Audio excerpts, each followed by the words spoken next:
नमस्कार सभी को। आज की क्लास में हम लेकर आ रहे हैं आपके सामने इतिहास। और आज हम पढ़ेंगे इतिहास क्या है और इतिहास का विकास कैसे हुआ और इतिहास का विभाजन कितने भागों में किया गया है। हमने पिछली क्लासों में भगवान बुद्ध और जैन दोनों के जो जीवन चरित्र है, जो दोनों की जो शिक्षा है, दोनों से संबंधित जो टॉपिक में जितनी भी जानकारी थी वो पूरी पढ़ ली है। क्योंकि मैंने जैन और बुद्ध को इसलिए पढ़ा है दोनों को, क्योंकि मैं चाहता हूं कि प्राचीन भारत का इतिहास प्रारंभ किससे हो, भगवान से हो, भगवान से हो, उनकी शिक्षाओं से हो, और उन्हीं से हमें प्रेरणा लेकर भारत के इतिहास को आगे बढ़ाना है और पढ़ना है। तो प्राचीन भारत का इतिहास में सबसे पहले हम बात करेंगे इतिहास की। बताइए इतिहास क्या है? आप सब मुझे बताएंगे इतिहास की परिभाषा क्या है?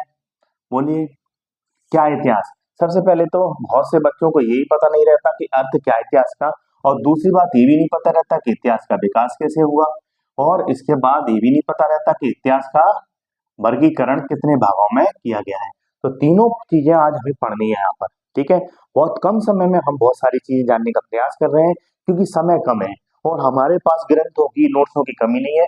हम चाहते हैं कि हमारे पास नोट्स शॉर्ट्स हो, मतलब ऐसे नोट्स हो कि हम कम समय में उनका रिवीजन कर सकें। दूसरा, और ऐसा प्लेटफॉर्म हो जिसके माध्यम से हम तुरंत की तुरंत उस वीडियो, जैसे मेरे आप वीडियो देखेंगे 10 या 12 मिनट या 7 मिनट के बनाता हूँ, उसी वीडियो में मैं आपको पूरा, मतलब कम छोटे भाग में, मतलब कम छोटे से पैकेट में बड़ा धमाका वाला काम है, मतलब बड़ी जानकारी मैं आपको आप तक पहुंचाता हूं। तो देखिएगा, सबसे पहले इतिहास का अर्थ। इतिहास का क्या अर्थ? क्या अर्थ है इतिहास का, आप सब बताइए।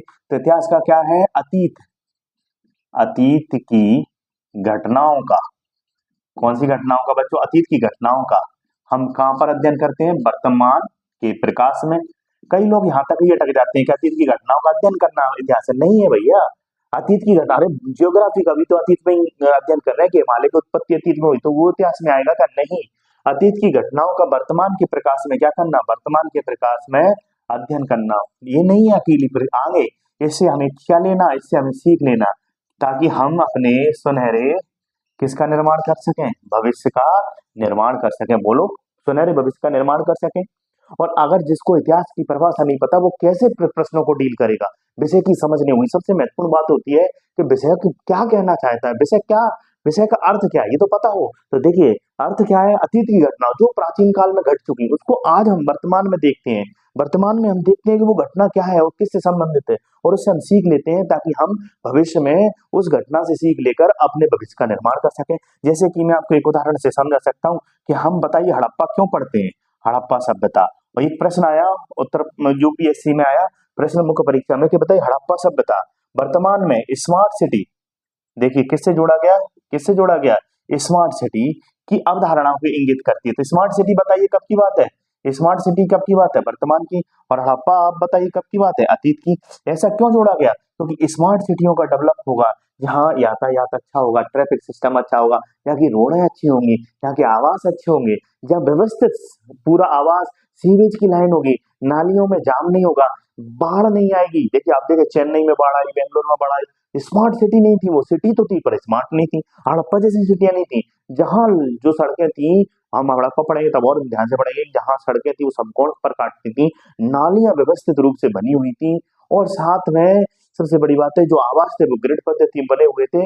यातायात प्रबंधन का विशेष वहां पर महत्व दिया गया था, विशेष व्यवस्था की गई थी। तो बताइए, उससे हमने सीख ली, क्यों सीख ली वर्तमान में? ताकि हम शहरों में जिस प्रकार से भीड़ भाड़ हो रही है, शहरों में जिस प्रकार से जनसंख्या बढ़ रही है, ट्रैफिक को लेकर समस्याएं बढ़ रही हैं, और रोड पर जाम लग रहे हैं, सड़क पर जाम लग रहे हैं, उनको हम दुर्घटना उनको हम रोक सकें, तो हमें सीख कहां से लेनी पड़ेगी? हड़प्पा। तो अतीत से सीख लेना, ताकि हम सुनहरे भविष्य का क्या कर सकें।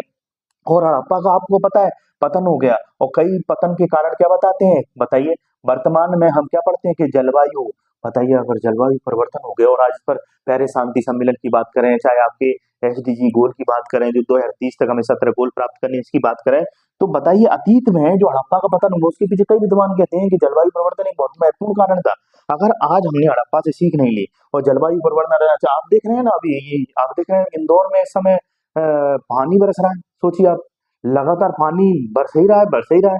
मई का महीना माह चल रहा है, मई का मंथ चल रहा है, और इसमें पानी बरस रहा है। आप देखिए, तो जलवायु परिवर्तन अगर ऐसा होता रहा, तो बताइए कैसी कैसी बीमारियां होंगी, कैसी कैसी महामारियां होंगी, कितनी बड़ी बड़ी आपदाएं हमारे सामने देखने को मिलेंगी। क्या होगा बताइए फिर? मानव जाति का नाश, जैसे हड़प्पा का पतन वैसे हमारा भी पतन। कहीं खुदाई में मिलेंगे हम भी, बताइए, जैसे हड़प्पा के लोग निकलते हैं, फिर लोग अनुमान लगाएंगे आने वाले कि ये लोगों के पास ये सामग्री थी, पता नहीं थी कि नहीं, और वो किसका इस्तेमाल करते थे, हम अनुमान लगा लगा के बोलते रहते हैं। बोलिए, तो अतीत की घटनाओं का वर्तमान के प्रकाश में अध्ययन, उससे सीख लेना ताकि सुनहरे भविष्य का क्या कर सके, निर्माण कर सके। इतिहास को समझने के लिए और पढ़ने के लिए इसे कितने भागों में बांटा गया, 3 भागों में बांटा गया। कितने भागों में बांटा गया, 3 भागों में। किस आधार पर बांटा गया, लिपि और लेखन के आधार पर बांटा गया है। ठीक है, कितने भागों में, लिपि और लेखन। जहां ना लिपि और ना लेखन, लेखन शब्द ही नहीं थे, व्यक्ति क्या करता था, जो मनुष्य था उस समय का प्राणी था, हु करता था एक दूसरे को कम्युनिकेट करने के लिए, हु वो उधर से वो करता, हु तो दोनों तरफ से हु चलता रहता था। बोलिए, तो ना लिपि थी ना लेखन था, तो इसको हमने क्या कहा, प्रागैतिहासिक। बोलिए, इसको हमने प्री हिस्टोरिक कहा, प्रागैतिहासिक। जिसमें लिपि थी, लेखन था, सब कुछ था, उसको हमने क्या कहा, आद्य ऐतिहासिक। क्या कहा बच्चों, आद्यऐतिहासिक। परंतु बहुत बड़ी बात है, पढ़ा नहीं गया, ये देख रहे हो आप, जिसे पढ़ा ही नहीं गया। और इसे हम किस में रखते हैं, हड़प्पा। भाई साहब, हड़प्पा के लोग ऐसा लिख के गए, इतने इंटेलिजेंट थे भगवान, क्या लिख के चले गए ये। देखिए आप, कोई पढ़ के बता दे, हैं, यू के आकार, मछली के आकार, पता नहीं क्या पतंगे बनाई हैं उन लोगों ने, हैं? बताइए, ऐसी लिपि कोई पढ़ के बता दे।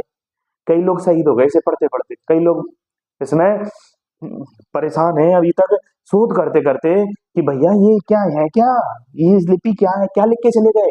ऐसे हमें कई ताम्रों पर और उनके बर्तनों पर और बड़े बड़े जो है अभिलेख, उन पर उनके लेख मिले हुए हैं, परंतु हम बस ऐसे बैठे हुए हैं, ये भगवान क्या लिख के चले गए। देखिए, प्रतीकात्मक भाव, चित्रात्मक, ये हमारी है ही नहीं। हम तो छोटा बड़ा पढ़ते हैं भाई, ABCD पढ़ते हैं, उर्दू फारसी सरबनी पढ़ते हैं, ये पढ़ते ही नहीं। तो सोचिए, तो लिपि थी, लेखन था, पर आज तक हम पढ़ ही नहीं गए। और जिस दिन पढ़ लेंगे, सोचिए इतिहास कितना परिवर्तित हो जाएगा।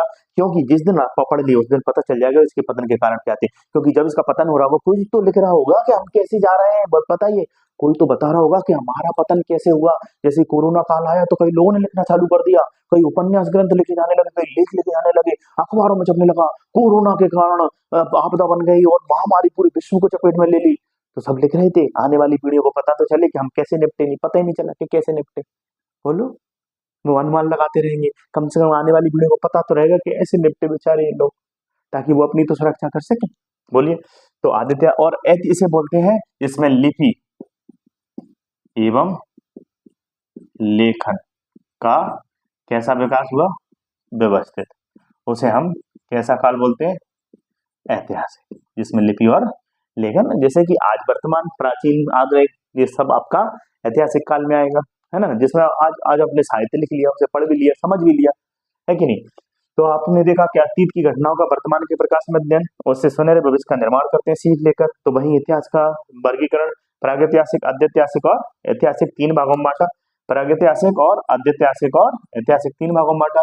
वही इतिहास का विकास की बात करें तो बताइए, क्या थे हम, बोलो ना, क्या थे भाई साहब, क्या थे हम, आदि मानव थे, आदि हट गया हम में से, हम क्या बचे, बताइए क्या बचे आज, हम मानव बचे आज। पर कई लोग तो फिर से कई लोग तो आदि मानव बनने की कोशिश में है। आदि मानव के पास कपड़े नहीं थे, बोलो, पत्ते लगाता था, आज के व्यक्ति के पास कपड़े हैं फिर भी नहीं मांगना, पहनना ही नहीं चाहता। आदि मानव जंगलों में रहता था, बोलो, जंगलों में रहता था, क्योंकि उसके पास ज्ञान ही नहीं था घर बनाने का। पर आज के मानव भी आपने देखा होगा, कई लोग जंगलों में जाते हैं, जंगलों में पार्टी करने जाते हैं, वो नहीं जाते, उन्हें कौन बुला रहा है, आदि मानव बुला रहा है, कौन बुला रहा है, आदि मानव बुला रहा है, फिर कहते हैं आई नो यू नो, हम मॉडल हैं। बोलो, कई लोग, बोलो, आदि मानव के पास बात करने के लिए शब्द नहीं थे, हु करता था। आज भी आपने देखा होगा, कोई बात हो जाए तो हु करना चालू कर देते हैं। बोलो, सोच रहे हैं आप, तो सोचिए, हम आदि मानव से कैसे बने, मानव, इसका विकास कैसे हुआ होगा, कि इसने बेचारे ने सबसे पहले कौन सा काल आया होगा, प्रागैतिहासिक काल। प्रागैतिहासिक काल में इसने, देखिए, विकास हमारी आवश्यकता है। जैसे कि मान लीजिए आपको गर्मी लगी, तो हमारे पास पहले हाथ का पंखा हुआ करता था, ऐसे करते रहते थे, हाथ दर्द होने लगा तो हमने पंखा बना लिया। अब पंखे में भी लू लगती थी हमको, तो हमने कूलर बना लिया, कूलर में भी मस लगती थी तो हमने AC बना लिया। अब पता नहीं क्या बनाएंगे, बोलो।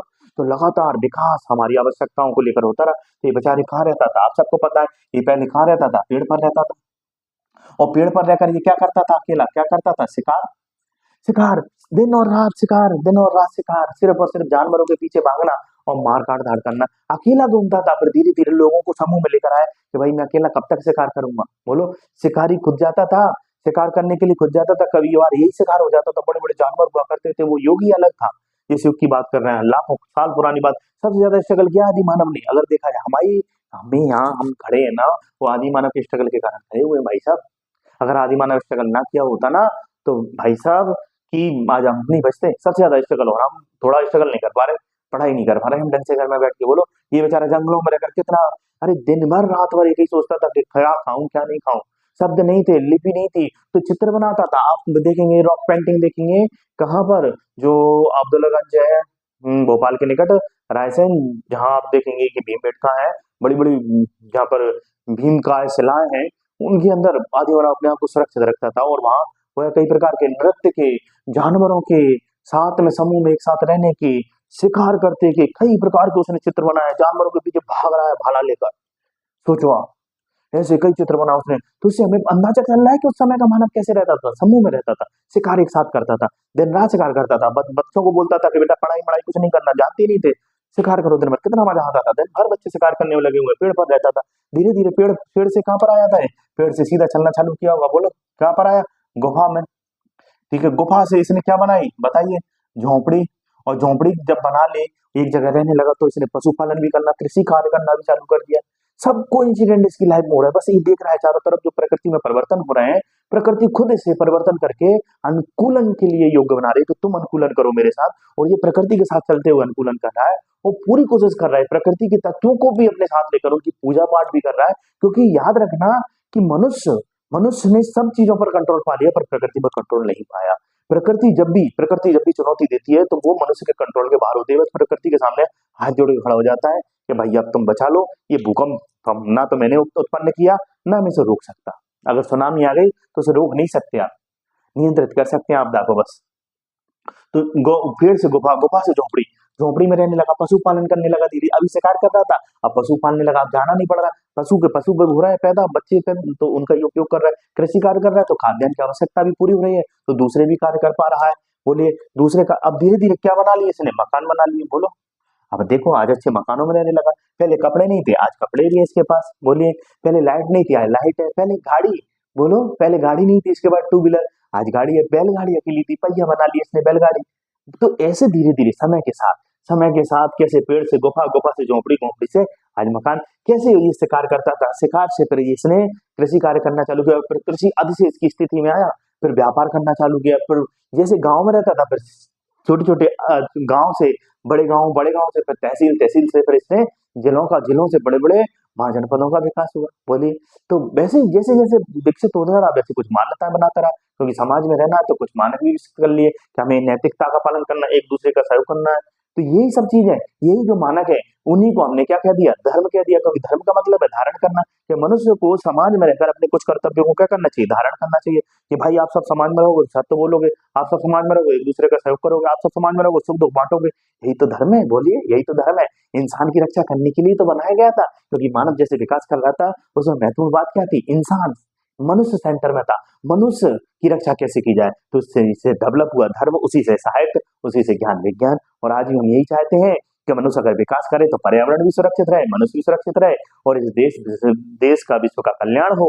सर्वे भवन्तु सुखिनः, सर्वे सन्तु निरामया वाली भावना हो। वसुधैव कुटुम्बकम, one plant one family, one earth की जो भाव है, वो हमेशा हमारे ये इतिहास से हमें प्रेरणा देते रहते हैं। तो हम इस भाव के साथ आगे बढ़ेंगे। तो आपने देखा कि हमने अर्थ देखा, वर्गीकरण देखा, इतिहास का विकास कैसे हुआ, आदिमानव से मानव बने हम।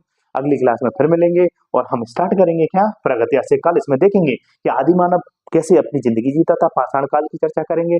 पाषाण काल को हम देखेंगे कि कैसे पूरा पाषाण काल, मध्य पाषाण काल और नव पाषाण काल में विभाजित किया गया। नव पाषाण काल में कैसे मनुष्य ने खेती करते हुए अपने आप को ग्रामीण सभ्यता के रूप में विकसित किया, और ग्रामीण सभ्यता से कैसे वो शहरी सभ्यता और हड़प्पा सभ्यता तक पहुंचा। कहां तक, आद्य इतिहासिक काल हड़प्पा तक पहुंचा, और हड़प्पा सभ्यता के बाद वो कैसे वैदिक सभ्यता में पहुंचा।